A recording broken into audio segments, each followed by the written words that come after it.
السلام علیکم ورحمۃ اللہ وبرکاتہ۔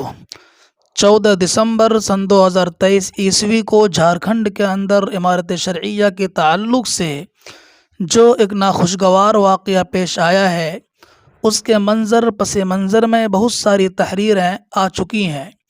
انہی تحریروں میں سے ایک تحریر آئی ہے جس کا عنوان ہے تنظیموں اور اداروں کی تقسیم نے ملت کو رسوا اور بے حیثیت کر دیا۔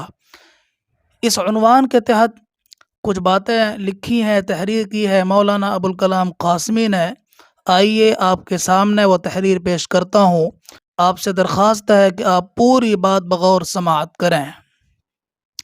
مولانا لکھتے ہیں، عمارت شرعیہ ایک باوقار اور مثالی ادارہ ہے جس کا دائرہ بہار، اڑیسہ اور جھارکھنڈ تک پھیلا ہوا ہے، بلکہ موجودہ وقت میں مغربی بنگال بھی اس میں شامل ہو گیا ہے۔ اس طرح اس کا دائرہ وسیع تر ہوتا جا رہا ہے۔ عمارت شرعیہ کا قیام سن 1921 عیسوی میں عمل میں آیا تھا۔ سن 2021 میں اس کے 100 سال پورے ہو چکے ہیں۔ اس 100 سال کی مدت میں اس نے بہت سے نشیب و فراز دیکھے ہیں۔ سرد کے بیچ اس نے مسلم سماج کی ہر محاذ پر رہنمائی کی ہے۔ شرعی امور بالخصوص قضاء کے کام میں یہ ادارہ نہ صرف ہندوستان کے مسلمانوں کے رہنما ہے، بلکہ اس معاملے میں دنیا کے اکثر ممالک نے اس سے رہنمائی حاصل کی ہے۔ ہندوستان میں آزادی کے بعد مسلمان اقلیت میں آ گئے۔ ان کی مدد اور رہنمائی کے لیے ملی تنظیموں کی سخت ضرورت تھی۔ اس بیچ مسلمانوں کی سیاسی اور سماجی رہنمائی اور ان کی مدد کے لیے جہاں جمعیت علماء ہند اور All India Muslim Personal Law Board سامنے آئی، وہی شرعی امور میں رہنمائی کے لیے عمارت شرعیہ نے آگے بڑھ کر کام کیا اور اپنی کارکردگی سے ملک اور بیرون ملک کے مسلمانوں کو متاثر کیا۔ آزادی کے بعد جس طرح مسلمانوں کے درمیان ملی تنظیموں نے کام کرنا شروع کیا، اسی طرح برادران وطن کے درمیان بھی بہت سی تنظیموں نے کام کی شروعات کی۔ RSS، ہندو مہاسبھا وغیرہ تنظیمیں بھی تحریک آزادی ہی کے بعد سے کام کر رہی ہیں۔ جس طرح قوم پر عروج و زوال ہوتا ہے، اسی طرح تنظیموں پر بھی زمان اور حالات کا اثر دیکھنے کو ملتا ہے۔ بر صغیر میں آزادی کے بعد مسلمان اور غیر مسلمان سماج میں فرقہ ہمیشہ سے رہا ہے۔ ایک اللہ، ایک قرآن اور ایک مذہب کے ماننے والے مسلمان ہمیشہ مختلف گروہوں، فرقوں اور طبقوں میں منقسم نظر آئے اور تقسیم در تقسیم نے ان کو بے حیثیت بنا دیا، جبکہ برادران وطن جو منتشر تھے اور بہت سے خداؤں کے ماننے والے تھے اور ابھی بھی ہیں، وہ یکجا دیکھنے کو مل رہے ہیں۔ یہی حال تنظیموں کا ہے۔ آزادی کے بعد مسلمانوں کی تنظیمیں تقسیم ہو گئیں، ادارے تقسیم ہو گئے، جمعیت علماء 2 حصوں میں بٹ گئی، تبلیغی جماعت 2 حصوں میں تقسیم ہو گئی اور دارالعلوم دیوبند بھی تقسیم ہو گیا، مظاہر علوم بھی تقسیم ہو گیا۔ جبکہ برادران وطن کی تنظیموں اور اداروں کا جائزہ لیا جائے تو ان کے اداروں میں سے کوئی تقسیم نہیں ہوا، بلکہ وہ یکجا ہو کر مزید مضبوط ہوئے ہیں۔ بہت سے حضرات کہتے ہیں کہ تقسیم سے کوئی فرق نہیں پڑا، بلکہ دائرہ وسیع ہوا ہے۔ ایسے حضرات یہ نہیں سوچتے کہ تقسیم در تقسیم نے مسلمانوں کی ہوا اکھاڑ دی ہے اور وہ بے حیثیت ہو کر رہ گئے ہیں۔ ادارہ یا تنظیم اس کی حیثیت عوامی ہوتی ہے۔ جب اس کا دائرہ بڑھتا ہے تو اس کو آئین و اصول کے ذریعے مضبوط کیا جاتا ہے۔ چنانچہ کوئی ادارہ ہو یا تنظیم، اس کا آئین و دستور ہوتا ہے، اس کے اصول و ضوابط ہوتے ہیں جس کے تحت تنظیم اور ادارہ چلتا ہے۔ عمارت شرعیہ بھی ایک تنظیم ہے، اس کا بھی آئین اور دستور ہے جس کے تحت یہ ادارہ چل رہا ہے۔ یہ ادارہ موجودہ وقت میں ٹرسٹ ڈیڈ کے ذریعے رجسٹرڈ ہے۔ دستور اور ڈیڈ کے مطابق اس کے ممبران ہیں۔ شورا، عاملہ اور مجلس ارباب حل و عقد کے ممبران ہیں۔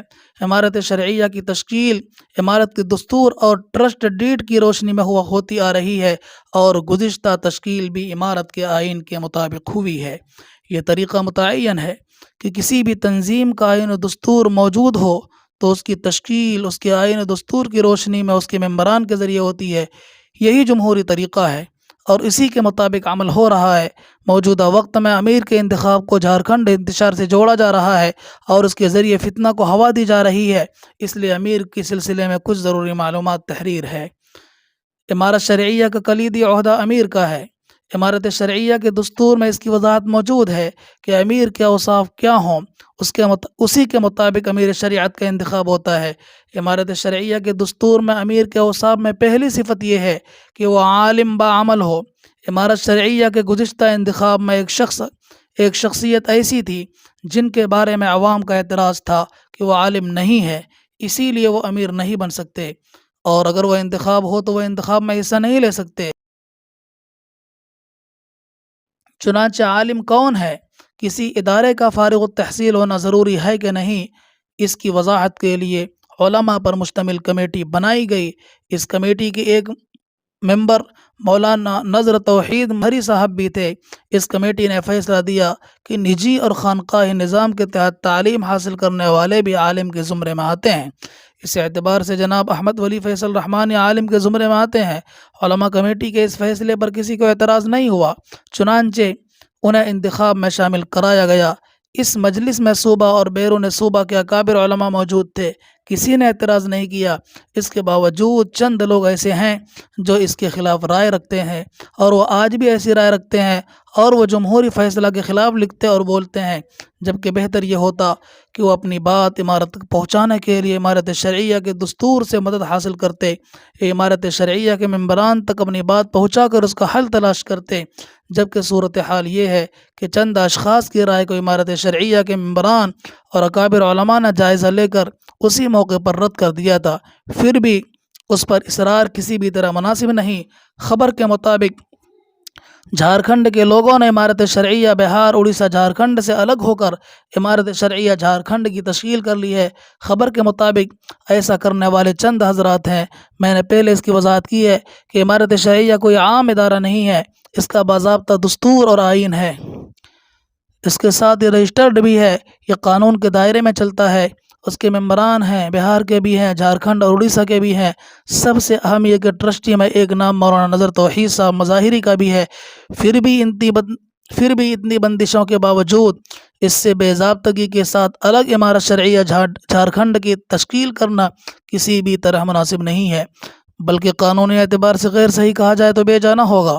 جہاں تک امارت شرعیہ جھارکھنڈ کی الگ تشکیل کے لیے دلیل دی جاتی ہے کہ صوبہ الگ ہونے سے اس کے تقاضے الگ ہو گئے ہیں، میرے خیال سے الگ عمارت قائم کر لینے سے تقاضے پورے نہیں ہوتے، بلکہ اس سے کمزوری آئے گی، ملت اور امت تقسیم ہو کر بے وزن ہو جائے گی۔ موجودہ حالات کے تناظر میں امارت شرعیہ بہار، اڑیسہ، جھارکھنڈ کے جو ممبران بالخصوص جھارکھنڈ، اڑیسہ اور بنگال کے ہیں، ان تمام لوگوں کو چاہیے کہ وہ آپسی اتحاد مضبوط کریں اور تنظیم کو ٹوٹنے سے بچائیں۔ الگ الگ تنظیم بنا لینا مسائل کا حل نہیں ہے۔ مسائل کے حل کے لیے آپس میں بیٹھ کر حل تلاش کریں اور ملت کو تقسیم در تقسیم ہونے سے بچائیں۔ موجودہ وقت میں ملت کو اتحاد کی ضرورت ہے۔